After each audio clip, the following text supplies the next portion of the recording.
I reckon what you're wanting to know is why I'm in here. Reckon the reason that I'm in here is because I've killed somebody. Hmm? But I reckon what you so wanting to know is how come Mia killed somebody. So I'll start at the front and tell you, I lived out back of my mother and father's place most of my life in a little old shed that my daddy had built for me. They didn't too much want me up there in the house with the rest of them. So mostly I just sat around out there in the shed and looked at the ground.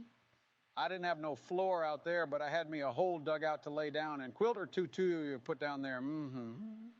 My father was a hard-working man most of his life. Not that I can say the same for myself. I mostly just sat around out there in the shed tinkering with a lawnmower or two. Went to school off and on from time to time, but the children out there, very cruel to me, made quite a bit of sport of me, make fun of me quite a bit.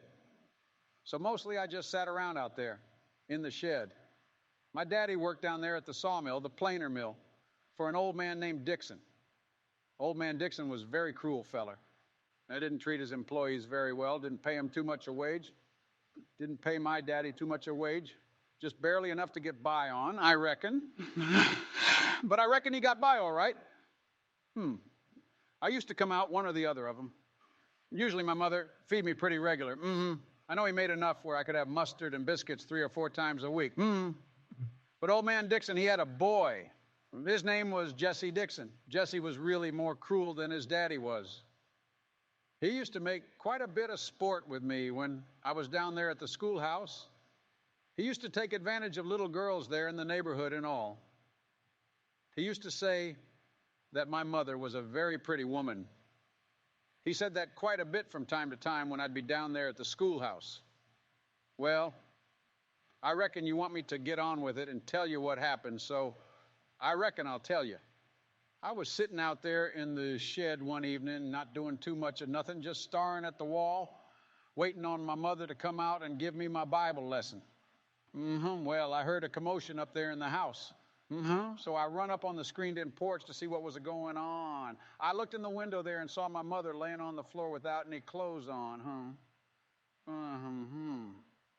I seen Jesse Dixon laying on top of her. He was having his way with her. Well, I just seen red. I picked up a Kaiser blade that was sitting there by the screen door. Some folks call it a sling blade. I call it a Kaiser blade. It's kindly a wood handle, kind of like an axe handle, with a long blade on it shaped kind of like a banner. Sharp on one edge and dull on the other. It's what the highway boys use to cut down weeds and whatnot. Well, I went in there in the house and I hit Jesse Dixon upside the head with it, knocked him off my mother. I reckon that didn't quite satisfy me, so I hit him again with it in the neck, the sharp edge, and just plumb near cut his head off, killed him. My mother, she jumped up and started hollering, what'd you kill Jesse for? What'd you kill Jesse for? Well, come to find out, I don't think my mother minded what Jesse was a-doing to her. I reckon that made me madder that what Jesse'd made me. So I take the Kaiser blade. Some folks call it a sling blade. I call it a Kaiser blade. And I hit my mother upside the head with it, killed her with it.